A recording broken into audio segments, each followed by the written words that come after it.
नमस्कार बंधू आणि भगिनींनो, धम्मसेवक या यूट्यूब चॅनलमध्ये आपले सर्वांचे स्वागत आहे.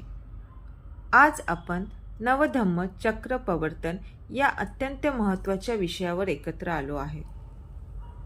भगवान बुद्धांनी सारनाथ येथे दिलेला पहिला उपदेश म्हणजे धम्मचक्र प्रवर्तन.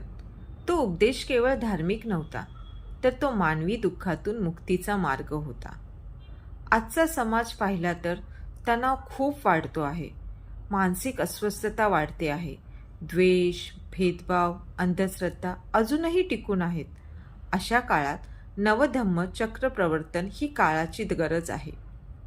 बंधूंनो आणि भगिनींनो, नवधम्म म्हणजे नवा धर्म नाही, तर धम्म समजून घेण्याची नवी जाणीव आहे.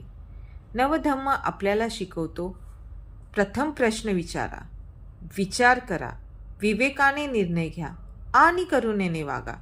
डॉक्टर बाबासाहेब आंबेडकरांनी बुद्ध धम्म स्वीकारून समाजाला आत्मसन्मान दिला, माणसाला माणूस म्हणून उभे केले.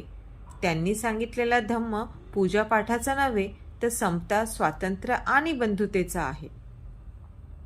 आज नवधम्म चक्र प्रवर्तन म्हणजे प्रत्येक घरात विचार पोचवणे, प्रत्येक मनात प्रज्ञा जागवणे आणि प्रत्येक कृतीत करुणा आणणे.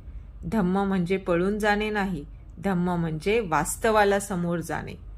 रागावर संयम, भीतीवर धैर्य, अज्ञानावर ज्ञान, अन्यायाला विरोध, हीच नवधम्म चक्र प्रवर्तनाची खरी ओळख आहे. शेवटी एवढेच सांगू इच्छिते, धम्म ग्रंथात बंदिस्त ठेवू नका, धम्म भाषणापुरताही मर्यादित ठेवू नका, धम्म आचरणात आणा, कारण की तेव्हाच धम्माचे चाक फिरते.